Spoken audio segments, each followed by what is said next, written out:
Ya, bueno, abrimos el chat de preguntas y entraron varias preguntas.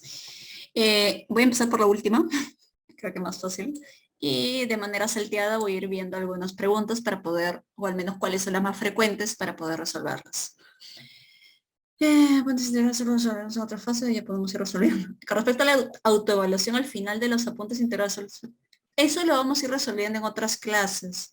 Por ejemplo, cuando ustedes se inscribieron a Villamédica hay una fase, un bloque teórico, que es lo que estamos haciendo ahorita, tratar de ir a la parte más importante, la carnecita, para que ustedes puedan llevarse algo integral de lo que viene a ser cardiología. Obviamente que estamos priorizando en los temas de mayor rendimiento, que es cardiopatía isquémica e insuficiencia cardíaca. Por eso es que lo han visto tan profundo el día de hoy. Hablar de tumores cardíacos, hablar de otras patologías menos frecuentes no es lo que les va a tener a ustedes mayor importancia para temas del examen. Ya cuando vayamos a las preguntas del examen, aquellas más frecuentes, vamos a darnos cuenta que, como les dije, de las 10 preguntas de examen que van a tener por año, un 60% van a ser de cardiopatía isquémica, 1 o 2 va a ser de insuficiencia cardíaca y el resto de arritmias y de valvulopatías y todo lo demás. ¿Los péptidos natriuréticos siempre se piden ante sospecha de insuficiencia cardíaca? Sí.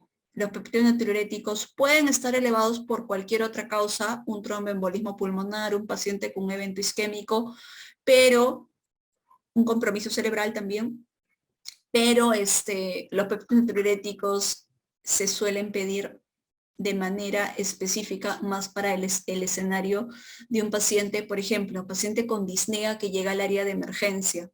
Disnea puede ser por varias causas, ustedes ya lo saben. La disnea puede ser por una insuficiencia cardíaca, puede ser por una sepsis, puede ser por un evento, una crisis ansiosa, pueden ser por varias causas la disnea. La disnea te abre un árbol diagnóstico muy grande.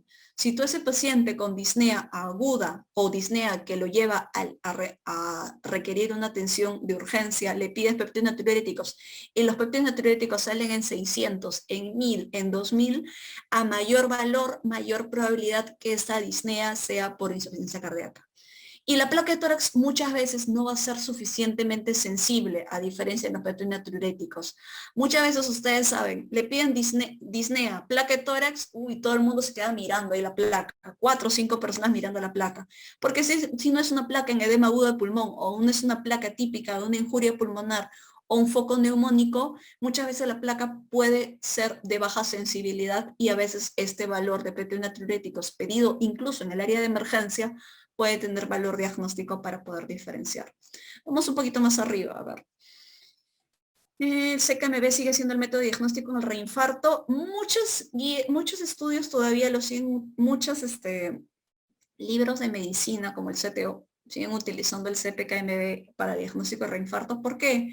Porque clásicamente antes utilizábamos solo la troponina convencional, clásicamente. Entonces, entre la troponina convencional y el CPKMB tenía una elevación mucho más rápida.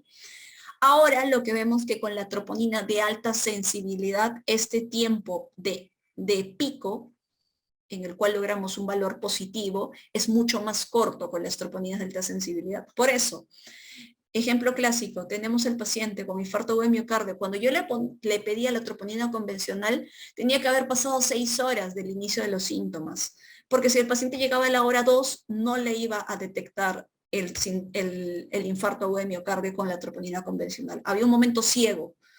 Entonces, en cambio, con la troponina de alta sensibilidad, este tiempo ciego lo acorto. Y por eso es que actualmente en las guías o en los consensos, en el cuarto consenso de infarto agudo de miocardio, la definición de reinfarto se hace con troponina de alta sensibilidad. Ellos para nada consideran CPKMB. Como le digo, CPKMB va en los libros clásicos. Vamos a otro. ¿Cuál es el diurético de elección? El diurético de elección, existen varios tipos de diuréticos. Al final el hecho de ser diurético es porque nos va a eliminar agua. Pero los diuréticos que utilizamos, y cuando dije el medicamento más utilizado en la insuficiencia cardíaca aguda, son los diuréticos de ASA. es decir, los diuréticos que actúan en el asa ascendente de las de Henle. Y cuando hablamos de los diuréticos de asa, vamos a tener la furosemida y la bumetanida de forma endovenosa. El toracemide es solo de forma oral. Entonces, pero de todos estos tres, el único que contamos en Perú a la mano es la furosemida. Entonces, el furosemida es el diurético de asa de elección en los pacientes con insuficiencia cardíaca aguda. A ver, otro por ahí. Tenía esta pregunta. ¿Y dosis en el paciente con clínica húmedo caliente? Chicos, las dosis, la dosis déjenlo más, la dosis es importante, pero cuando hablamos de dosis nos podemos llevar horas hablando de qué dosis es ideal para cada paciente.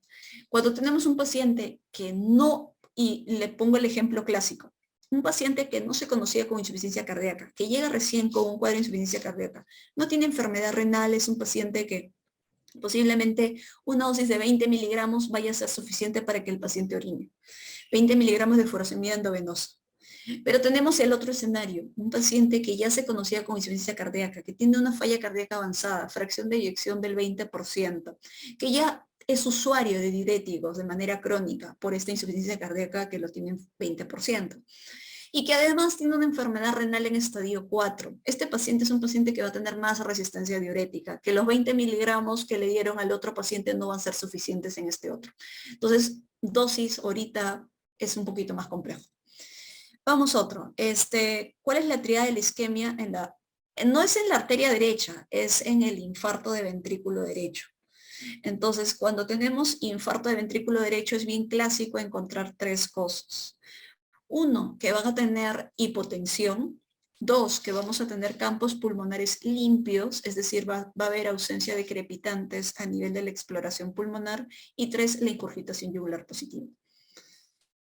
En infarto ST no elevado siempre se debe elevar enzimas. Sí, en infarto ST no elevado, si te dicen infarto, siempre hay elevación de troponinas, siempre.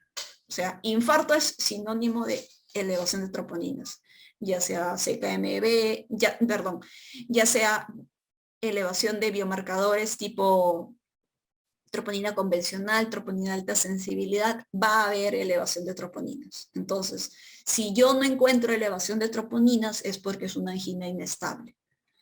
Esa es la idea.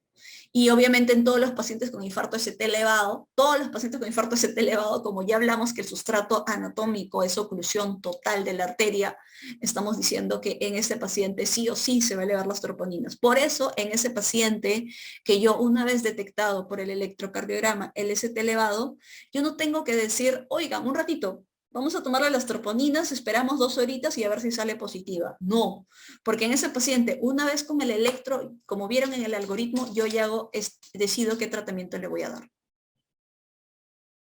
La insuficiencia cardíaca global, a ver, ¿dónde está? ¿Insuficiencia cardíaca global es la misma que crónica o son diferentes? Es que la verdad que yo no escucho mucho ahora el término de global. Entendería a oral, usualmente siempre lo que se habla es la insuficiencia cardíaca congestiva. Global entendería porque hay afectación del ventrículo izquierdo y ventrículo derecho, pero créeme que no es un término que utilicemos de manera frecuente actualmente. Entonces, actualmente utilizamos términos para decir insuficiencia cardíaca crónica y aguda. Anteriormente se conocía la insuficiencia cardíaca congestiva. Ahora, cuando hablamos de congestiva, hablamos de que hay una retención o un aumento de presiones de llenado. Es lo mismo. Entonces, actualmente solo lo denominamos como insuficiencia cardíaca. Punto. Entonces, ya no llamamos la insuficiencia cardíaca congestiva. Tranquilamente hoy los cardiólogos solo nos basamos en insuficiencia cardíaca. Ya sabemos que en la insuficiencia cardíaca hay un trasfondo de alteración estructural, alteración funcional, que se puede explicar por aumento de presiones de llenado y o disminución en el gasto cardíaco, ¿no? Tratamiento médico para infarto ST no elevado, sí podemos dar, el peor escenario de los pacientes con infarto agudo de miocardio es dar tratamiento médico. Hoy en día todos los pacientes con infarto agudo de miocardio tienen que ir a un cateterismo. Entonces, así de simple. Que esa sea la realidad, no es cierto. La dosis de carga de las aspirinas y de la estatina. La dosis de carga de la aspirina es de 300 miligramos, de 150 a 300 miligramos. La dosis de carga de las estatinas son de alta intensidad. Entonces, la idea de dar estatinas y atorvastatina, que es el medicamento que contamos más a la mano, es darle la dosis más alta tolerable para ese paciente. Entonces, la dosis más alta para el paciente que vamos a iniciar estatinas va a ser de 40 a 80 miligramos de atorvastatina. ¿Qué diurético es el ideal para insuficiencia cardíaca? Ya dijimos, los diuréticos de ASA. ¿Y a qué dosis? Ya hablamos de la dosis, que es más complejo. La clasificación de la Sociedad Americana de Cardiología y de Funcionabilidad en NIHA, ¿es importante aprenderlos? Sí, sí. Eso más va para el contexto crónico. Y ahorita, hasta donde nos hemos quedado, es en la parte aguda, en la insuficiencia cardíaca aguda. La clasificación de la NIHA, de la New York Heart Association, es una clasificación que utilizamos sobre todo digo, no es que no lo utilicemos en el agudo, pero sobre todo en el contexto crónico. Nos permite hablar de un contexto de pronóstico. Peor NIHA, peor pronóstico. O sea, a mayor nivel de NIHA, peor pronóstico. Entonces, me ayuda a decidir el impacto del tratamiento que tengo que tener con el paciente. Así que sí es importante, incluso en vistas de los exámenes que vamos a tener, es importante. La clasificación de la AJA para la insuficiencia cardíaca es también para el contexto crónico en el cual estoy viendo el paciente y digo, es un paciente de riesgo, porque hay pacientes hipertensos y diabéticos que van a tener riesgo de insuficiencia cardíaca. Ese paciente no tiene ni signos ni síntomas. En el B ya hay la alteración estructural o funcional, pero el paciente no tiene signos y síntomas. En el estadio C, el paciente ya tiene signos y síntomas, y en el estadio D, el paciente está en el estado avanzado. Entonces, igual, es un estadio pronóstico. Ambos son clasificaciones que se les da a la insuficiencia cardíaca para hacer un pronóstico. Vamos, más adelante. ¿Qué anticoagulantes debo usar en nuestro algoritmo de manejo? Supongo que te refieres al síndrome coronario agudo. Anticoagulantes existen varios. Existe la heparina no fraccionada, las heparinas de bajo peso molecular, existe el fondoparinux, la vivalirudina. Entonces, cada uno de estos medicamentos anticoagulantes van a actuar sobre todo a nivel del inhibir la trombina o inhibir el factor 10. Entonces, lo que tenemos a la mano hoy en día es aquellos, la heparina no fraccionada y la de bajo peso molecular. Entonces, cualquiera de las dos, mientras que esté en una dosis correcta, dosis terapéutica, va a tener efectos para el contexto del síndrome coronario agudo. ¿Qué anticoagulante se prefiere? ¿Se puede utilizar warfarina en infarto agudo de miocardio? ¿Y cuánto debería ser el INR? La warfarina, esto no creo que sea pregunta para su examen de ustedes, esto es más para la vida. La warfarina no se utiliza en el contexto agudo. Cuando hablamos de anticoagulantes, son anticoagulantes parenterales, es decir, que van por la vena. La warfarina, que es por vía oral, no lo vamos a utilizar en el evento agudo. Solo lo vamos a utilizar en un grupo de pacientes con infarto agudo de miocardio que tenga indicación para anticoagulación de manera crónica. Entonces, y cuando digo anticoagulación de manera crónica es porque el paciente tuvo una fibrilación auricular y esa fibrilación auricular lo lleva a tener riesgo trombótico, riesgo de coágulos en la fase crónica, y por eso tienen que utilizar warfarina.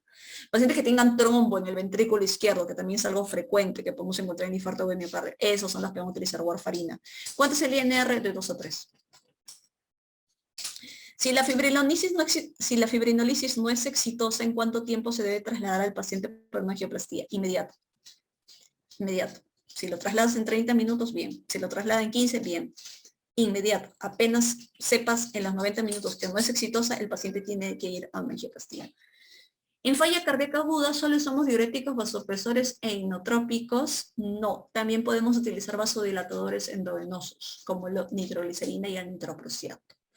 Y también, y esto es más de especialidad, que muchos pacientes no van a responder al tratamiento médico, porque cualquiera sea diuréticos, vasopresores, inotrópicos, vasodilatadores, de acuerdo al fenotipo de insuficiencia cardíaca que tengan, y por eso es muy importante el fenotipo, porque, como les dije, no es lo mismo tratar a un paciente húmedo caliente Donde ese paciente húmedo caliente su presión está bien, no le voy a dar vasopresores, no le voy a dar inotrópicos.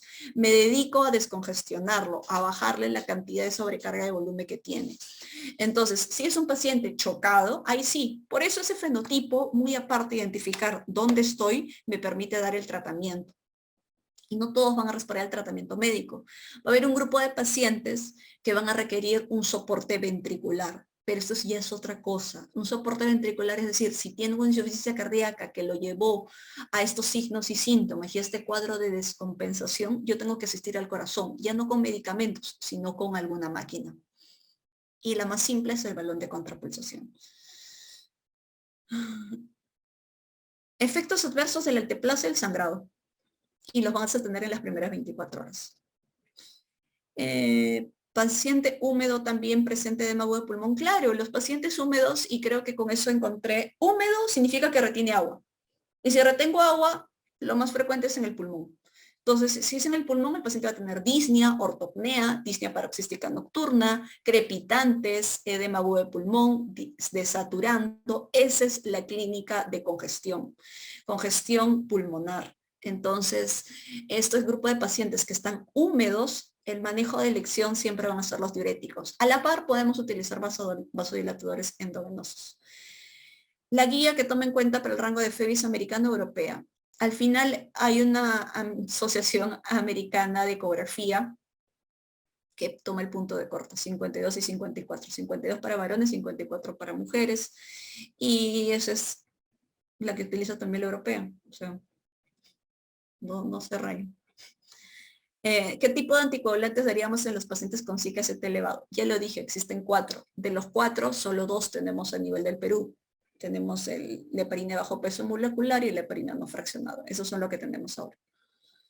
¿Puede repetir el algoritmo diagnóstico de insuficiencia cardíaca si el PET natriurético es negativo, descarta insuficiencia cardíaca? Sí. Vamos a ir a las diapositivas rápidamente. Ya faltan 3 minutos para acabar. Algoritmo de diagnóstico. Entonces tenemos, una vez identificado a nuestro paciente, tenga o no tenga factores de riesgo, porque ya dijimos, si tiene factores de riesgo y sospechamos en cardiopatía isquémica es la causa más frecuente de insuficiencia cardíaca. Pero tenemos un paciente con signos y síntomas, le encontramos un soplo, es un paciente joven, sospecho en una cardiopatía congénita. Cualquiera sea el escenario que yo sospecho, signos y síntomas, cualquiera sea. Si tengo péptidos natriuréticos, no en todo lugar lo voy a tener. Si lo tengo, lo uso. Si no lo tengo, de frente, ecografía. Si lo tengo y el péptido natriurético sale negativo, la probabilidad, y esto es probabilidades, porque toda prueba diagnóstica se basa en probabilidades. Ni una prueba diagnóstica es 100%, y eso también es otro punto. Ninguna prueba diagnóstica es 100%, chicos. Entonces, si el valor sale en negativo, y ahí puse menos de 35 y menos de 125 en el contexto crónico, tienen una probabilidad de que su paciente no tenga insuficiencia cardíaca de un 90%. Existe un 10 que sí lo pueda tener. Entonces, esto es de probabilidades. Entonces, si sale negativo, la probabilidad que no tenga insuficiencia cardíaca es de un 90%. Tengan para tener que buscar algunas otras causas. Si siguen aún con la sospecha diagnóstica que esto podría ser, lo mandan a eco. Pero esto es de probabilidades. Siempre en todo prueba les da probabilidades. Ninguna prueba es el 100%. Ninguna prueba tiene 100% sensibilidad y 100% especificidad. Entonces, si sale positivo no hay nada que hacer, sí o sí va a eco. Y cuando va a la ecografía tengo que ver el diagnóstico, dar el diagnóstico de la insuficiencia cardíaca y posiblemente la etiología de la insuficiencia cardíaca. Yo creo que respondemos una última pregunta.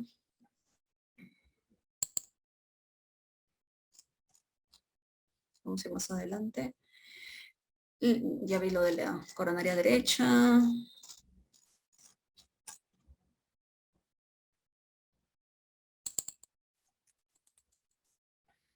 De los fibrinolíticos, ¿la ventana no era menos de 6 horas? No, es 12 horas. Ya, suficiente. Entonces ya van a ser las 7 de la noche. Y bueno, chicos, avanzamos con la primera parte. Yo espero que haya sido de gran utilidad para ustedes. Muchas de las preguntas han ido un poco más para el manejo como cardiólogos, entonces tratan de enfocarse al manejo de lo que van a ser las preguntas del examen. Muchas gracias por el interés, eso significa que les gusta cardio. Entonces, y yo espero de que fuera así. ¿Podría explicar de nuevo cómo se origina insuficiencia seco-frío por TEP? Yo creo que con esta acabamos. Entonces, como dijimos, hay varias causas que nos pueden llevar a una insuficiencia cardíaca aguda. Y ahí habíamos utilizado este algoritmo, ¿no? De Champi.